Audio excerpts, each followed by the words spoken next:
Well, it's been quite a day, and we still have a wonderful portion, we think, the Imagination panel we've saved for last. And before I introduce the moderator, I want to mention that we had some of our advisory board here with us today, and in fact, the moderator, Dr. Roger Levien, is on the IMLS advisory board. So we thank you for all the time that you've given us on the board. And other board members, if you met Alec Foge, he wrote The Tinkerers and he was in the Maker Showcase. It's an incredible book. I was talking to him about Hamilton, the play, and in fact Hamilton is in his book as mentioned as the creator of the financial system, America's financial system. But it is an amazing book that looks at the history of America as tinkerers, and the fact that it's being reborn again is really, it's a very interesting story, the way he puts it together. Other IMLS board members were Rhonda Keist from the Stepping Stones Museum, Michael Miller, who is the former director of PC Magazine, Henry Meyerberg, principal architect at Rockwell Group, David Pogue, who did quite a few appearances at different events this last 2 years, Karen Tomko, an industrial engineer who homeschooled her children and they build jet engines, Irving Gladowski-Berger, who actually was in one of our TEDx's. Should mention that we did 3 TEDx's during our 2 years of the grant, each one focusing on change, education, and imagination. And Jeanine and Kerstin were both in the TEDx's on imagination. So you can always go back and look on our website and see these wonderful TEDx's on those 3 categories. And of course, Kerstin Warner Rao, who is also a member of our IMLS advisory board. So I just wanted to make sure we thank them for all the work that they've done in the last 2 years to keep us on track and help us move forward.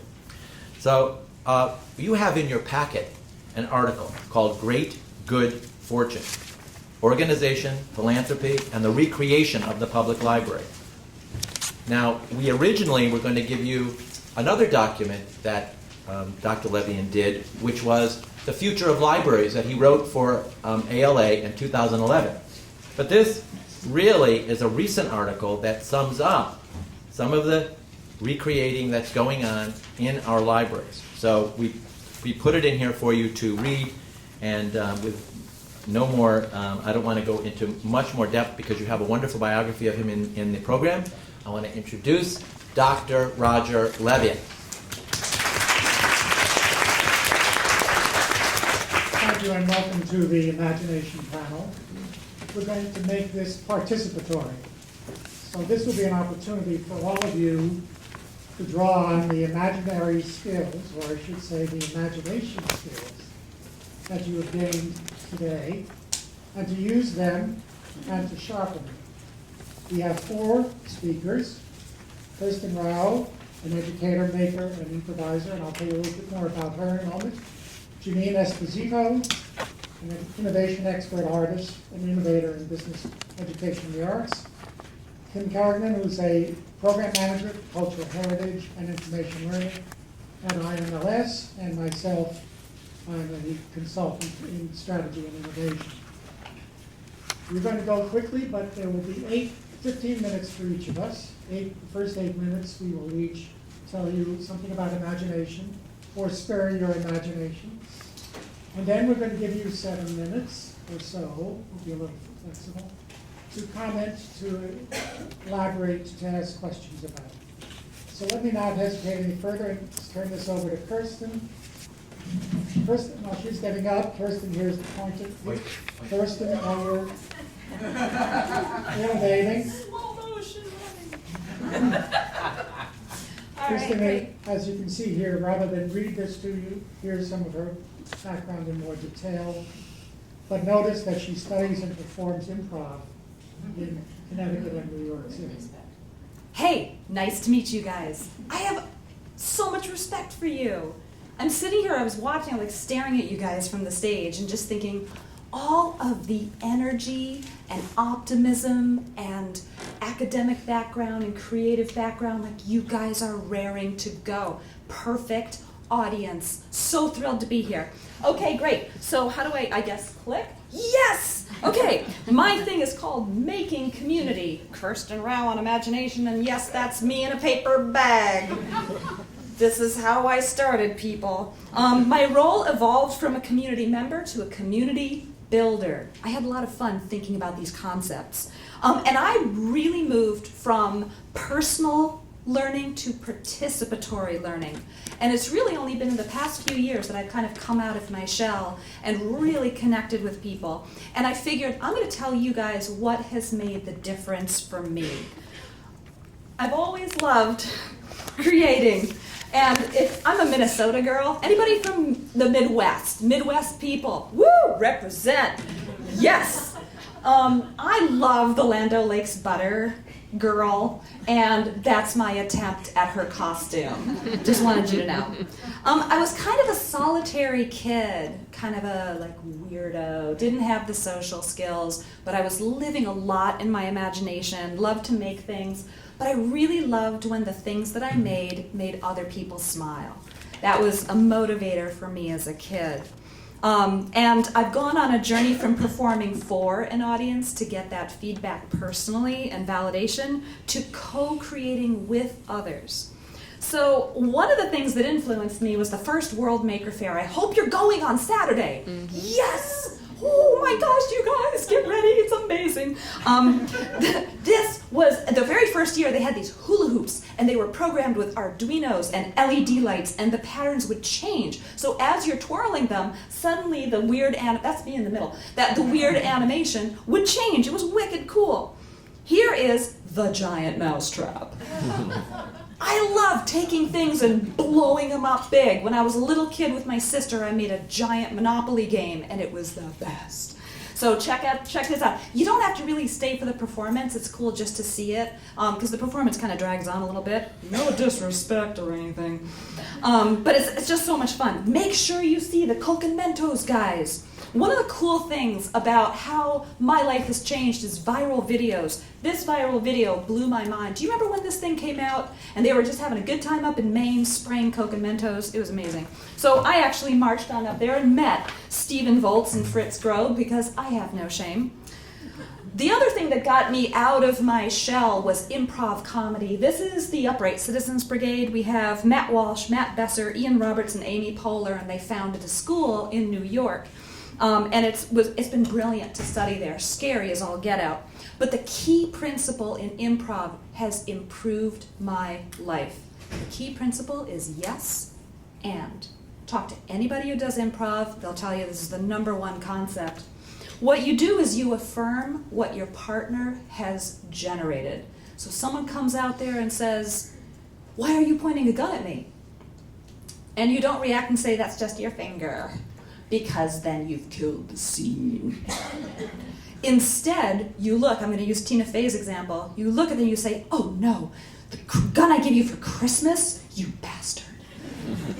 Now it's got legs. Now you've affirmed what your partner said and you added a detail. It's a Christmas gun.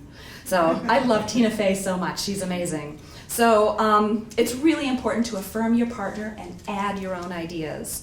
Improv Everywhere is another influential piece on my development as a community builder because you can actually participate in their crazy shenanigans. Look them up if you haven't. They started with Frozen Grand Central, which is wicked cool, but now they have these MP3 experiments. You download it and you get to join in on the fun, so check them out.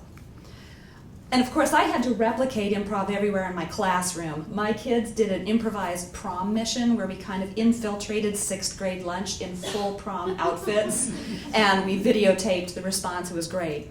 Here's the other mind-blowing influence in my life. I highly recommend Mindset by Carol Dweck.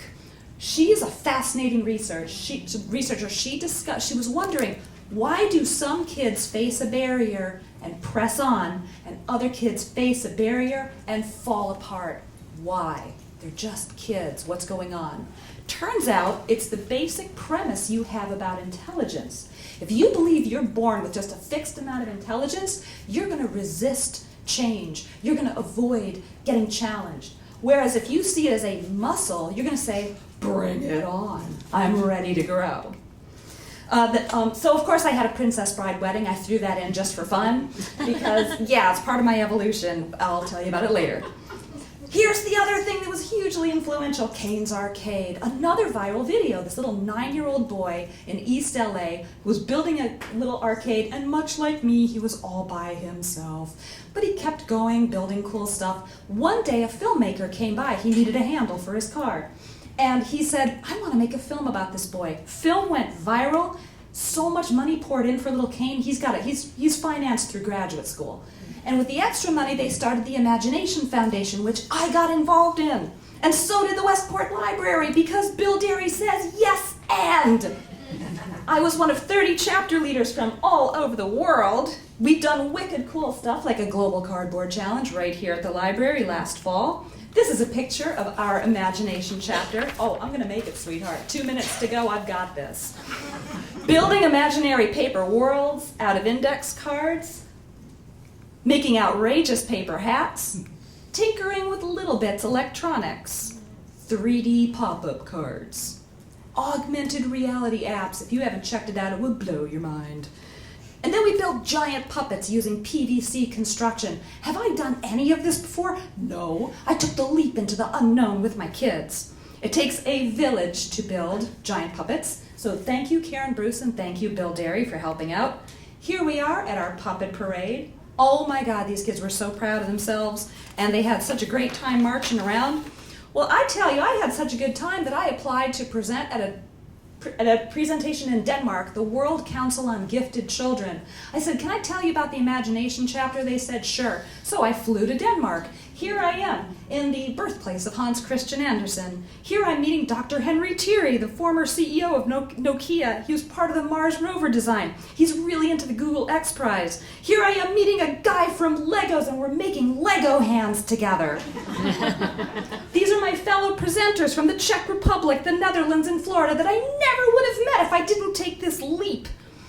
And I believe in an ongoing effort to build and co-create community together. This is the Westport Mini Maker Faire Committee, and I'm going to take this moment to say a heartfelt thank you to Bill Derry, who has always been my yes and. Thank you, Bill Derry!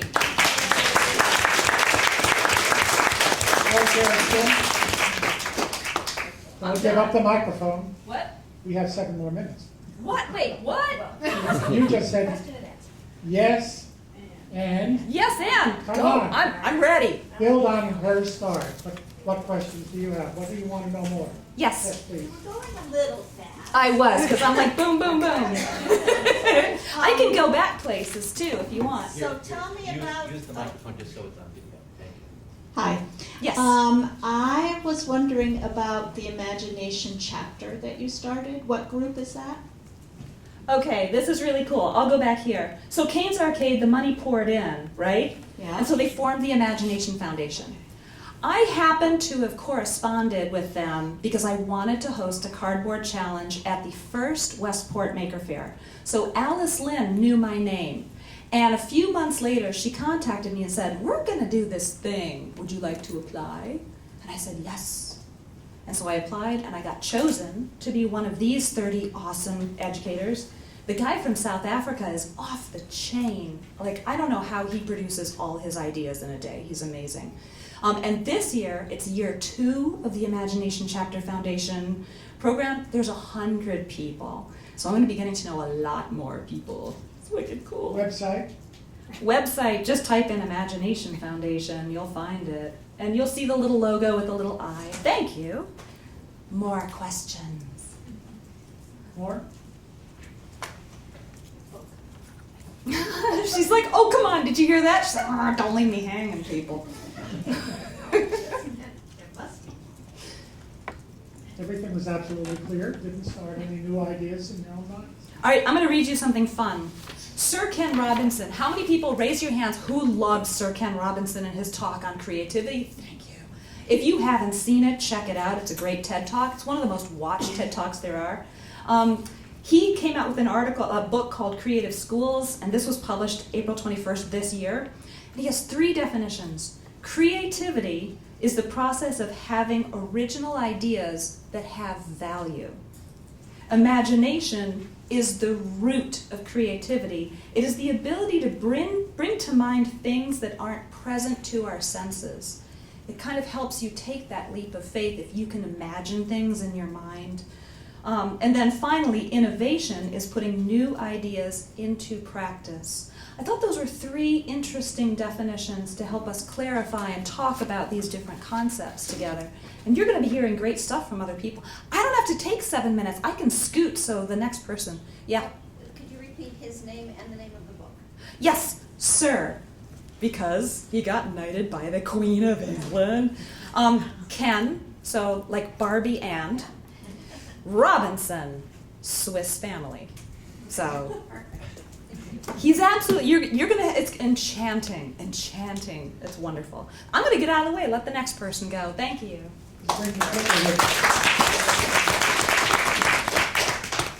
He's gesturing for the clickers.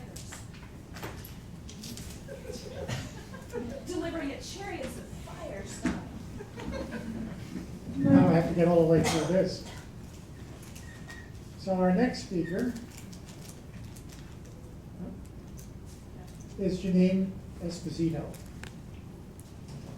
She's a developer of collaborative innovation thinking process, founded Innovation Builders, and co-founded Beechwood Arts and Innovation.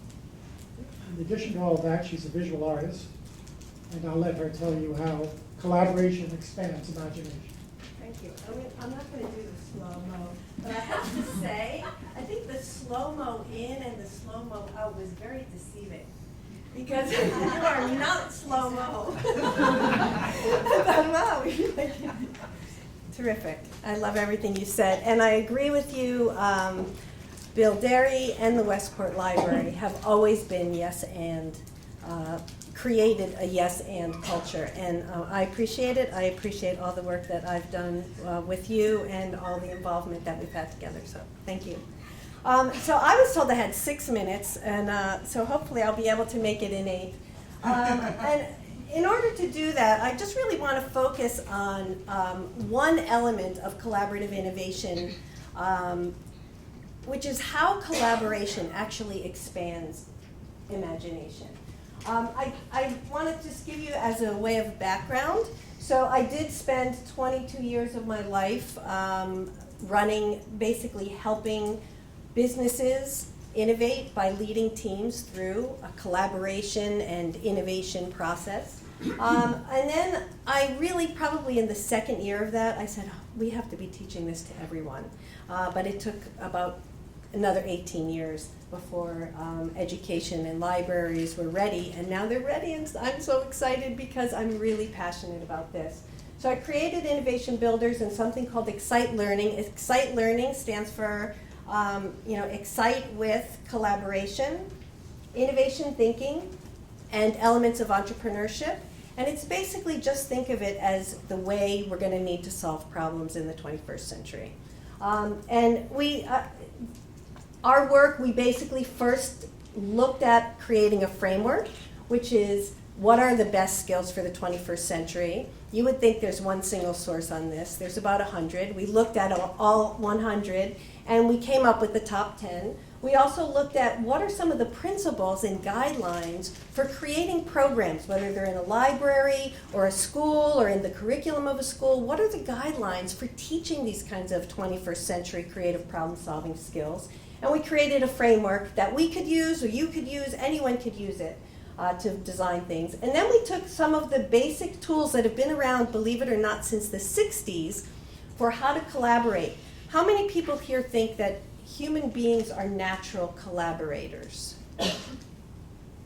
We are not, actually, as it turns out. We like to believe that we are. And we really like it when we learn how to collaborate. So the first piece of this is learning how to collaborate and learning all of the great things that could come with that. It is harder in some ways than doing things individually. But also innovation thinking and elements of entrepreneurship. So it's kind of collaboration, design thinking to solve the problem, and then you got to make it happen. If you're going to come up with an innovative solution, you do have to make it happen. And those are the elements of entrepreneurship, because if you're going to come up with an idea that's never existed before, you're going to have to figure out, how am I going to get that done? So those are the tools, and then we use those with learning institutions, libraries, and schools through professional development to teach staff and teachers how to be collaborative innovators, how to mentor collaborative innovation. Excite schools and libraries by doing collaborative design labs so you can create a collaborative innovation space in your MakerSpace. And also excite students and your community. So 2 of the top 10 best skills are collaboration and imagination, as it turns out, and they're in the top 5. Collaboration is number 1. Both of those things are critical for innovation throughout the process. Every single step of that process requires those skills. When Westport Library got the IMLS grant, I worked with them to develop design thinking workstations for the learning space. And some of you just went through a little workshop, the speedy workshop that we did. And it was great to have, and it's great to have that tool, but design thinking is essentially a collaborative process. And I think it's fair to say that there were some people that spent an hour and went through the workstations, but where it really comes to life, and where it really came to life was when I was Maker in Residence and we did collaborative workshops between people. And I have to tell you, if you're doing this in a library, you have something that very few other learning institutions have. You can have someone who's 7 and someone who's 70 in the same collaborative innovation lab. That's amazing, because does anybody know what is the one key to the most effective entrepreneurial and innovation teams? What's the one key? What's that? Diversity, exactly. And it's diversity of thinking, diversity of ages, diversity of all kinds of things. And in a library, if you bring people together to collaborate, you're going to get a diverse population. And these were engaging, very exciting things. And I think going forward, that was what our next step was going to be, is to create a collaborative innovation space where people are working on a real life problem together. And I think that's really the way to teach these skills. And so we would say, if you have a makerspace, put an authentic real life problem that matters in the middle and give people a way to collaborate, and that's how you're going to learn these skills best. So the key is, why is imagination so important to innovation, and how can collaboration expand it? So when you're doing regular, traditional problem solving, you're trying to find an answer, so it's a matter of eliminating connections, right? There is an answer. Most of the time it exists. And so you are really untangling, decoding it. But innovation thinking is totally different. You're coming up with a solution that's never existed before, which means you have to create as many connections as humanly possible. And in our brains, are like the brain on the left, we're taught to eliminate connections. We're taught that right from the beginning. And it's hard to expand your brain, and you as an individual can only go so far. If you take yourself as an individual plus a whole bunch of other individuals and you are working together to ideate, that's where you really start getting the richness. And the number of ideas matters to coming up with a brand new solution. I wanted to use an illustration. So Frederick Chu is a well-known concert pianist. He's playing here something called The Rite of Spring. Many of you may know the piece. Very difficult. They're playing 2 pianists on a single piano. And I'm going to leave you with an 80-second video of these 2 playing and a little interview that I did with them, with Frederick actually, on imagination and collaboration.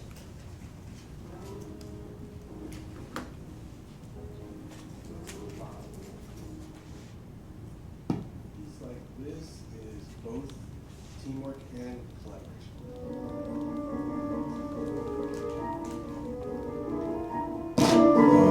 Of course, there's individual work to prepare our parts. That's what we bring to the table.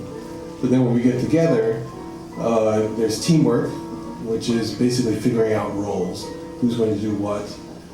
We need to know who's going to turn each page, who's going to do the pedaling, who's going to play the parts. And then the rest is collaboration. Once we start playing, we inspire each other.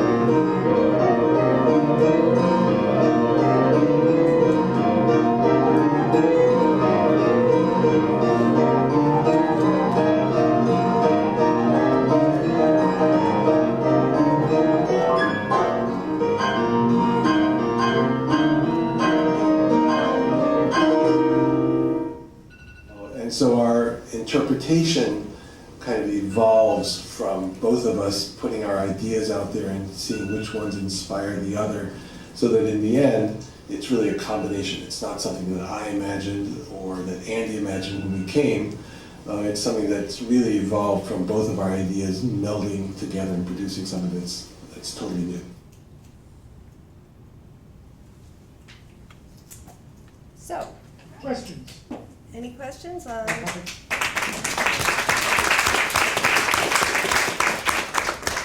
Other questions? Please, young lady in the pink. Yeah, I'm just, Get there, just wait for the microphone, please. I was interested, Jeanine, I was interested when you mentioned that we're taught not to make connections. I just was wondering where that came from. Well, we're Jeanine, Yeah. you'll have to Oh, stay I'm with me. sorry. I left my post. We're taught to find the answer. And finding the answer, when the answer already exists, you have to weed through all the stuff that doesn't make sense. We're also motivated by and rewarded by coming up with the right answer, which means that we're very risk averse. And risk averse means not making connections. You don't make connections to things that don't make sense. When you're doing innovation, you make a lot of connections to things that don't make sense, and something that doesn't make sense gets put out there, and someone else builds on that, and someone else builds on that. But we self-censor. We do a lot of self-censoring and a lot of throwing things away, throwing away connections that our brain wants to make. There was another question? Yes. Thanks. I was just wondering if you had any advice for like troubleshooting collaboration, because when I work with kids, sometimes if I partner them up, they work fabulous, and sometimes when I partner them up, they don't work fabulous. And I know there's like a give and take of it, but I didn't know if you had any advice for like troubleshooting that collaboration. Yeah, so when we teach collaboration, whether it's to teachers or to kids or to executives, it doesn't really matter. You need a language. There's a certain language and almost conduct. Like there's a certain way that a collaborative community talks to each other. There's a certain way that they accept. We put together 12 ground rules that we kind of lay down. One of them is yes and, by the way, using the yes and phrase. And the language really helps. It helps a lot. The way that people collaborate. So for example, let's say you were collaborating on the design of a coffee mug, and let's say I showed you a coffee mug and you said, I don't like that handle. I could go off and redesign it, but I could come back with another handle you don't like. But if you use a language of how to, you say, well, how can you make this mug so that all my fingers fit in? That's very problem-solving language. And also there's a lot of language around ideas, where you build on someone's idea, that whole yes and a whole bunch of other language things. So there is a language to collaboration, and that really makes a huge difference. And then it's acknowledging what's hard about collaboration. Everyone thinks because collaboration is number one, we're all supposed to jump in and be thrilled and happy. And honestly, there's some things that are really hard about collaboration, and it takes a lot longer to do some things. So I think acknowledging that and identifying collaboration as not just teamwork or putting people together really is important. One more question? Okay. Thank you very much, Jeanine. Thank Did you. you bring a remote with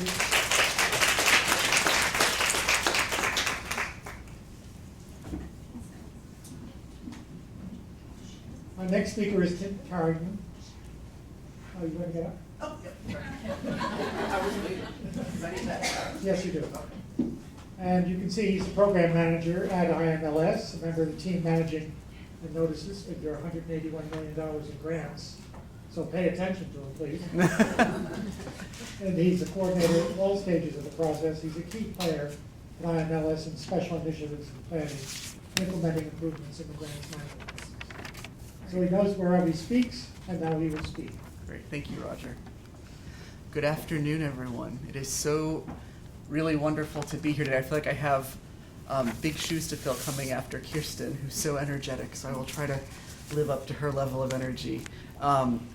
So I come to you from IMLS, the Institute for Museum and Library Services, and I know we've kind of thrown IMLS around quite a bit today, but are folks here familiar with IMLS generally? Okay, great. So we are a federal agency established in '96 during the second Clinton administration. We have a presidentially appointed director and board. I'm pleased to share that Tuesday evening, the Senate confirmed our new director, Dr. Kit Matthews, who will be joining us in DC soon. And we are primarily a grant-making agency, but we also conduct research on museums and libraries. We host convenings, and we sponsor special initiatives.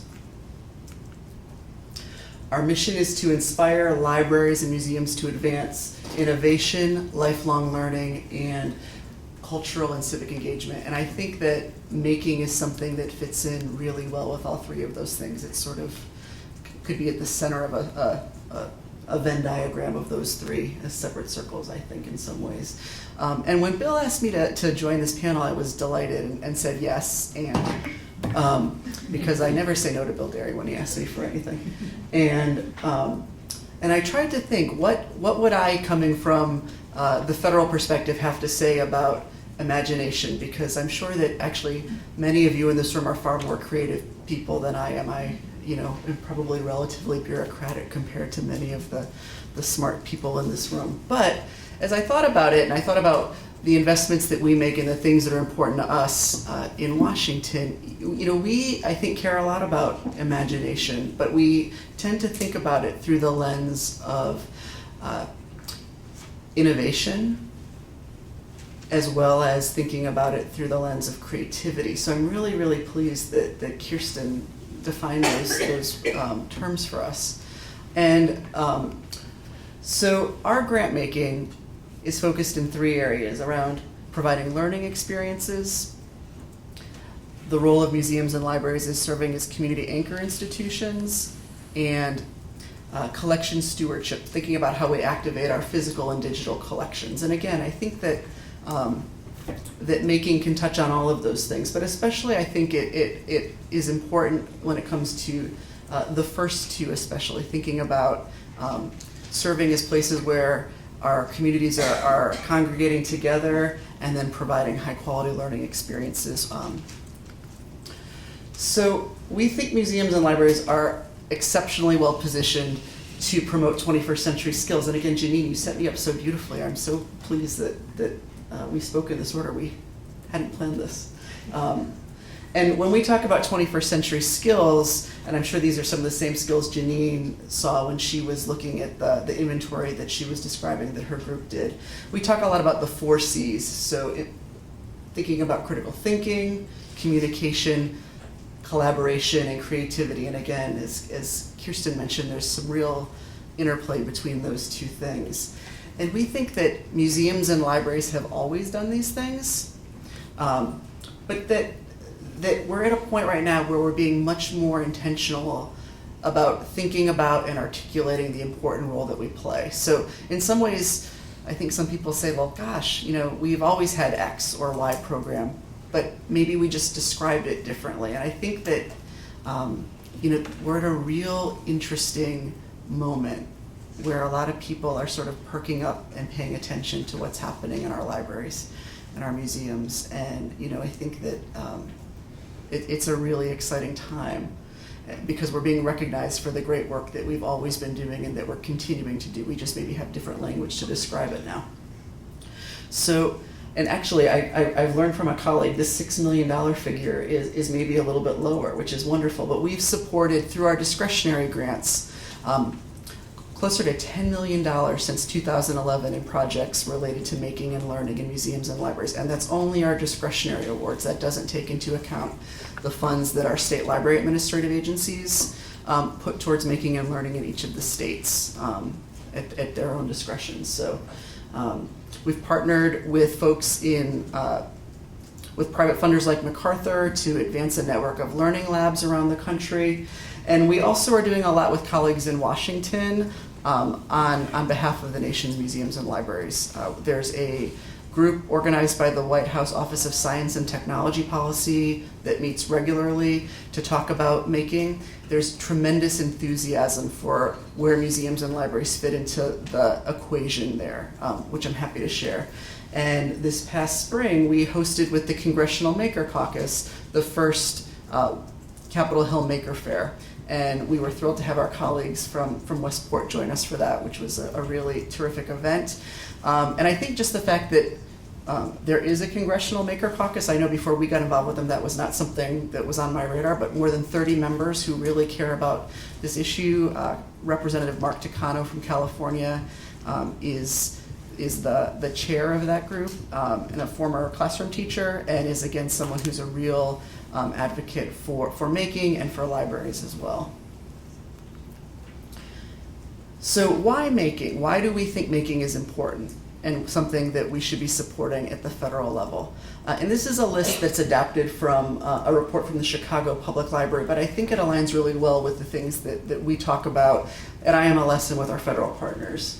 The need to nurture learning and creativity, certainly economic advancement. Rep. Takano from California has an article that came out a few months ago about sort of making and its importance to the future of the economy as he sees it, and sort of thinking about manufacturing. Strengthening communities is really important to IMLS, as I mentioned before. Building different literacies, critical thinking and problem solving again, communication, collaboration, and creativity and innovation. So all those 21st century skills. But I think the other thing that's not up here that I would mention, we put out a report with Mind in the Making, which is a unit of the Family and Work Institute this past week, called Brain Building Powerhouses. And I would encourage you to check that out. It's all about how museums and libraries can support the development of executive function skills, which I think goes back to what Kerstin was talking about sort of grit and perseverance. So I am running out of time. I have so many things I really want to share with you.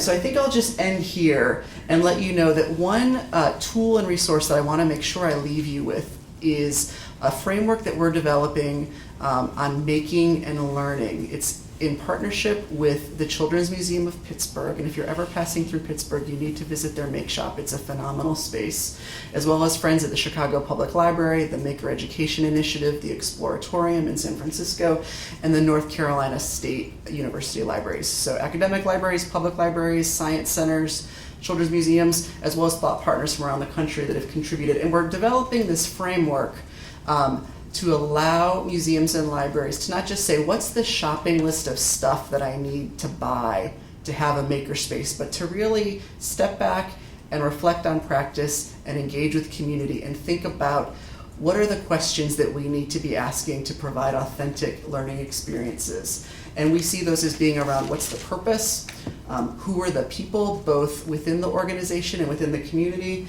and what are the pieces and parts, what's the equipment that we need in order to activate that purpose for those people. And so I will, I think, pause there and turn things over to Roger. But it's a real pleasure to be here with all of you today. Thank you very much for the opportunity. Dan, let's take the time that you have to converse with you. Sure. Let's think of this as a conversation rather than a question and answer. Anybody want to start the conversation and continue the discussion with Tim? Or Tim, if you want to expand in your talk on some subjects you think might deserve elaboration, that would be fine too. Well, if I could turn to my fellow panelists, I thought it was really interesting that we all sort of, from very different perspectives, sort of were hitting on many of the same skills. That was quite striking. Yeah, and again, without sort of planning it that way. And what about your libraries? Are you doing things that fit into this framework? And Anybody want to talk about something going on that might be of interest to the rest of us? Or, You just don't want to talk. Let's just face it.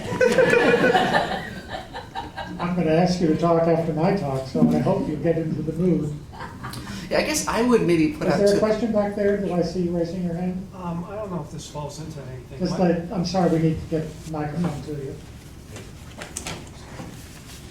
I don't know if this falls into anything that you were discussing, but we're setting up coding classes at my library now, where we have older students come in with lesson plans for younger students to, in this case, we're doing a Python class where the students are required to create a game. Is that close to what you're? I think that would absolutely fit within this. I mean, I think that those are the sorts of things we're seeing a lot of interest in programming in a lot of different ways. So we have a project right now at the University of Illinois where they're looking at how they can provide training and resources for public librarians and school librarians to do app development for youth that could be deployed in libraries. So they're developing a suite of curriculum and resources. We also have a project out of the Maryland State Library right now that I'm really excited about. It's just getting off the ground now, but they are working with very, very simple robots to teach kids as young as 3 and 4 basic coding. And it's a programming language. The programming is very simple. There's like 5 commands. It's like go forward, go backwards, make a light blink, something like that. Really simple things. And all the coding is done by colors and shapes. So you could be a non-English speaker and do this. You could be a pre-literate child and do this. It's something you could do as a family. So I think that there's a lot of potential for us to see more coding and app development sorts of things happening in libraries. And I'm sure some of that's happening in some of your libraries already. Just a second, we have to get your...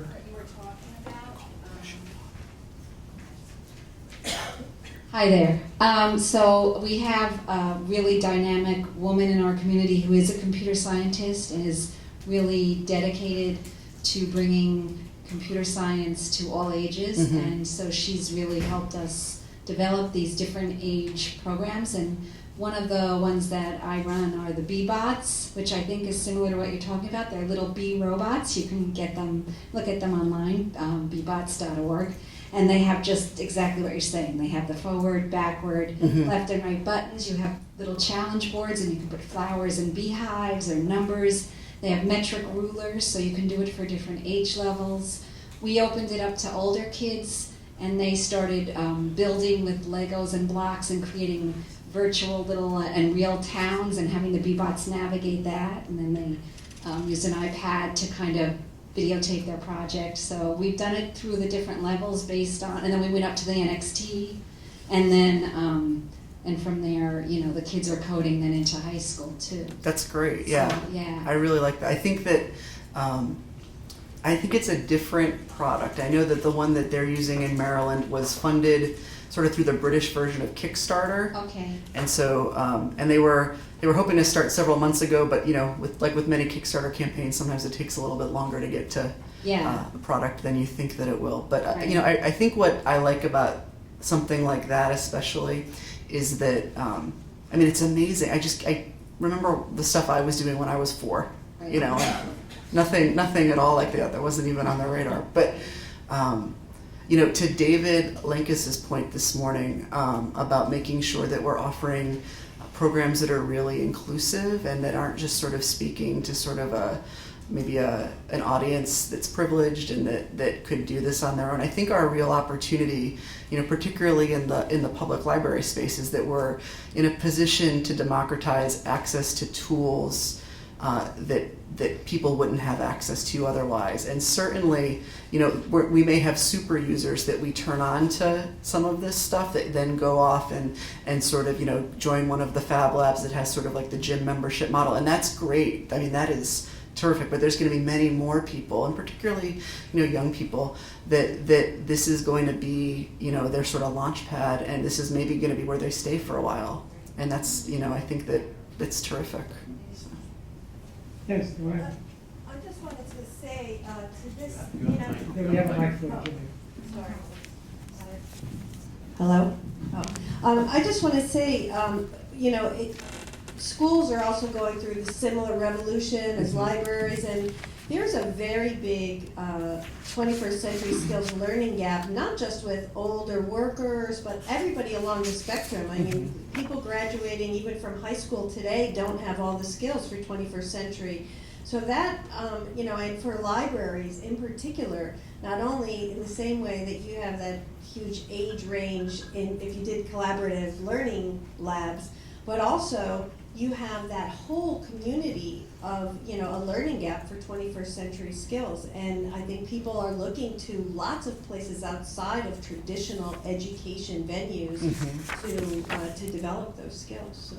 I think you're right, and I think so. If you're thinking about how you're integrating 21st century skills into your library, both for patrons or neighbors or whatever terms you use, or for staff or space, IMLS has a really great report. I'm gonna scroll back here for a second.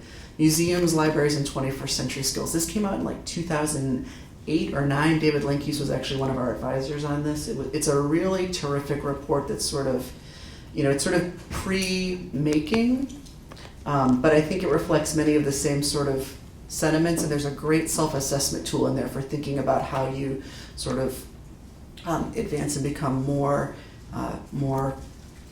better, even more equipped to deliver 21st century skills to patrons and within your staff. So with that, I will pass things to Roger. Thank you very much.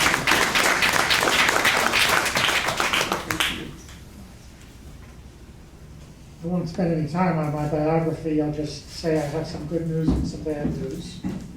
Bad news first. The bad news is I'm not a library professional. The good news is I'm not a library professional. I'm trying to think about the future of the library, and I come at it from a different perspective from most of you, and I hope that will make it a helpful perspective. And it comes out of this background where I've been engaged in many different ways with technological change, institutional change, and public policy. So I'm going to ask you to join me in an exercise of imagining. Imagine that, an imagination panel asking you to imagine. And I'm going to ask you to imagine about something that's very close to your hearts. I hope it is anyway, the future library. So I'm going to use a particular structural vehicle, a framework, to help you think through this problem. I'm going to talk about 2 careers, and we're going to put a timeline here. And we're going to go back 40 years. Why 40 years? Well, let's say you get out of your IMLS program at your age 25, and you spend 40 years in the library, and that brings you to 2015. So I don't think there's anyone in this room who's come back to 1975, but there are certainly librarians who are coming to the end of their careers now. And let's look a little bit about that. Between the MLS and retirement, that's my first career. I want to look at what's happened.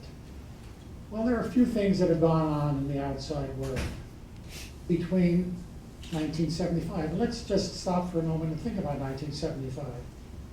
No computers, effectively. If there was one, it was a DEC machine in the back room. No CDs, no DVDs. It was books, magazines, papers, but basically your standard 20th century librarian. Now that person is graduating into retirement. After a period of time, where a few things have happened. I know you can't read all these, but I'll give you a kind of quick overview. The PC didn't come about until 1981, so 6 years into that person's career before the PC. That's the IBM PC. The Macintosh, which made it accessible to most of us, didn't occur until 1984. The VCR, cable television, the laptop, the DVD, all of those brought new media, new access to the world of knowledge, culture, and art to the common person and also to the library. But they were all things that could support collections. Now your collections weren't just books, but they had DVDs, right down the hall here. They had maybe audio tapes earlier. They certainly went through VHS and all of those other technologies.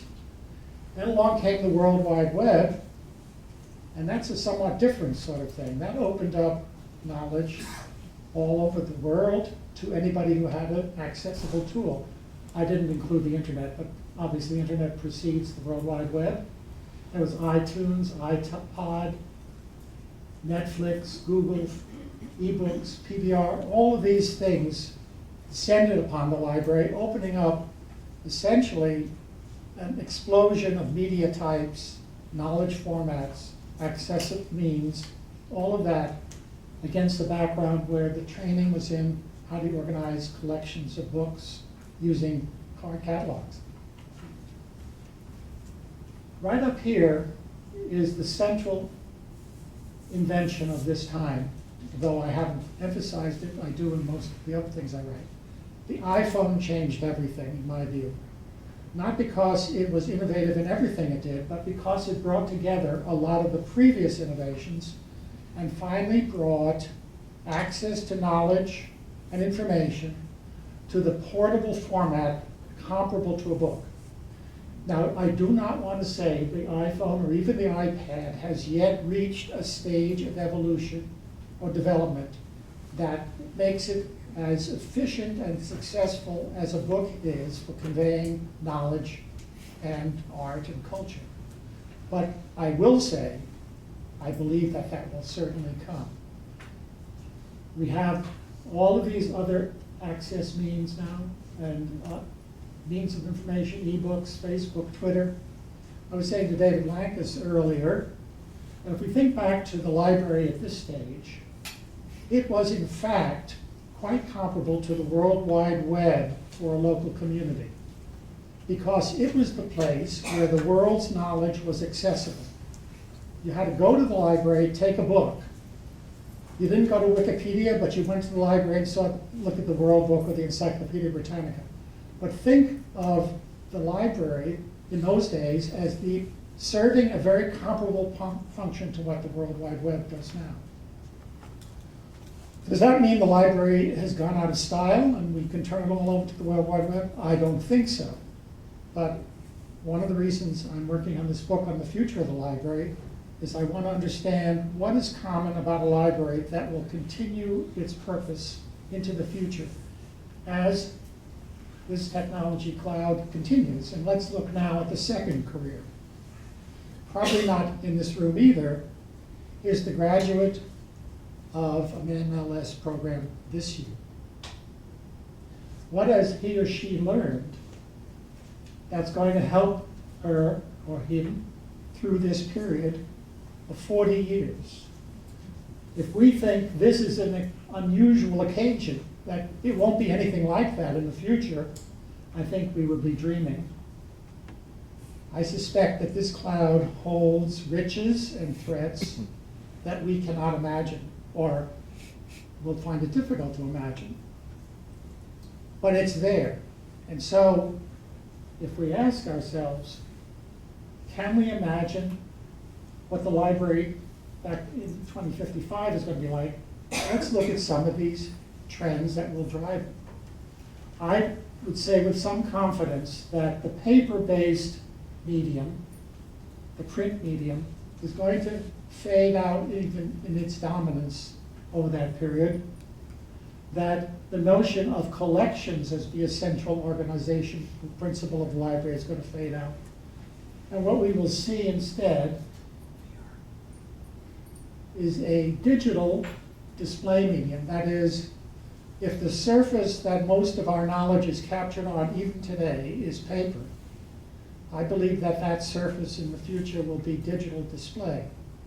Not the awkward kinds of displays we have today, but thin, lightweight, paper-like displays in the size of your watch or the size of that wall. And the notion of collections is much more likely to resolve into connections. And I think David Lankus and others have alluded to this.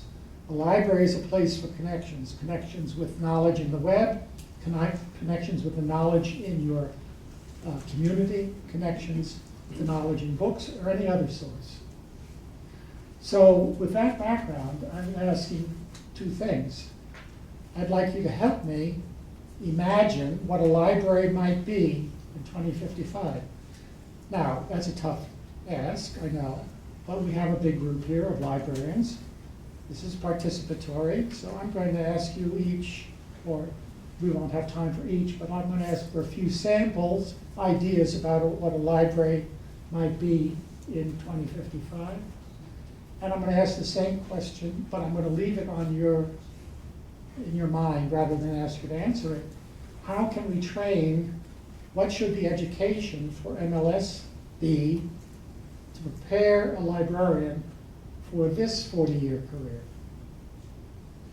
So let's start by imagining the library, and I'll give you a few moments. What I'm going to do is simple brainstorming. Just not that this is going to lead far, but I think you've had a lot of time to listen to people, and you've heard about the value of imagination and about group participatory activities, all of which says to me that in this group of librarians, there ought to be some interesting ideas that we can I turn this so you can catch it? Can I draw for you and write and stuff Sure, so you if you can can. facilitate? All right.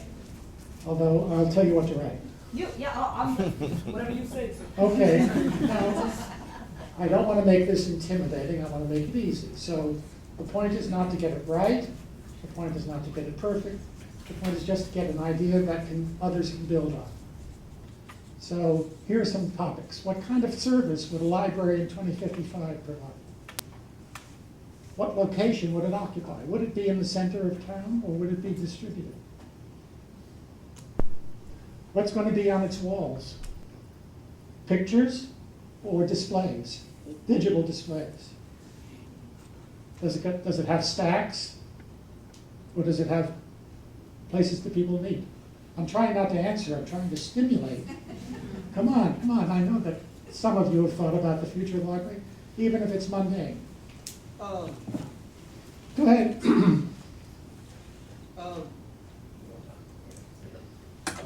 I guess I would think that it would provide like privacy sorts of things like Tor and Privacy service. Freedom. Yeah, fine. That's a computer service that when people want to access the web privately, they would have to go to the library and have an opportunity to do that. That's a service they'd offer. Yes, please. I can't help it. Wait a second. I'm sorry. It's going to slow us down, but the gentleman behind you will take it from you when you're finished. Go ahead. I'd like to think not, but I fear perhaps even in 2055 we'll have haves and have-nots. So I imagine that our future library will always be a place to offer whatever it is that I can't imagine is going to be needed then. It'll provide Serve it the for needs those of the that, less those that advantaged. can't have it on their own will still be coming to the library to Serve have the needs of access the to less it. advantaged, meet your requirement. Great. Yes, sir. Yeah, I think there'll be something like virtual reality that allows you to, improve your golf swing or learn how to run better. But that's, stuff that equipment that will need to be in a space. It's not something that'll be at home. Virtual reality learning mechanisms. Back here. We only have a couple of minutes, but I want you to get the idea that we should and need to be thinking about these libraries in the future because we're going to have to prepare for them. I think that in 2055 we will have just learning commons in the community where a librarian is paired with a classroom teacher, and they will have a group of disciples who are bent on learning and discovering, etc., through getting a job in a career in invention and all of that sort of stuff. So thank you. So learning commons, joint teacher librarian. Over here. Oh, go ahead. I would like to see more assistive technology to help make digital resources more accessible and more inclusive. So. inclusive digital resources. Like less stats and more like creative and imaginative like play areas, especially for like little kids. And I think like the librarians also will be hired more for like their passions. So the jobs will be about like what you're passionate about, and like programs will be through those passions. Creative spaces for children and passionate librarians. Possibly places to go to get uploads to your brain for expanding your sense, your awareness, and maybe even getting repaired, medical repair. 40 years. I'm going to Uploads for your brain, did you get that? piggybacking on Maria. I think there's also a place for the hands-on activity, the learning. Just with my children and nieces and nephews, they've gone from all this digital and on-air and web input, yet I see them still playing with Lego, learning to knit, getting something so they have a physical object. Give me 3 words for that. Hands-on. Hands-on learning. Hands-on. What else? Yes, Jeanine? So to really just throw it out there, maybe schools, libraries, and museums will be melded institutions that that don't exist separately. That's great. I fully agree with that. Schools, museums, and libraries integrated. It's about the end of the time that we've. One more comment. Distributed leadership. Distributed leadership of the library throughout the library. Well, you see, there's a lot to think about. I spend my day thinking about these sorts of things, and I think the opportunity, I share fully David Mike's view, the opportunity for the library in the future is even greater than it's been in the past. But that doesn't mean the library can continue to do exactly what it has been doing. It's going to have to be tremendous change. Libraries will need to be adaptive, and when you read the paper that is included in your package, you'll see that I think there needs to be a lot more collaboration among libraries in various forms and tools that serve libraries. I know IMLS does a wonderful job, but I think 5 or 10 times more of that kind of thing needs to be done to really move libraries across the country, not just in rich areas like this, but in poorer areas, to contribute to enriching their communities the way every library can. So thank you very much for your attention during the panel. I hope you enjoyed it.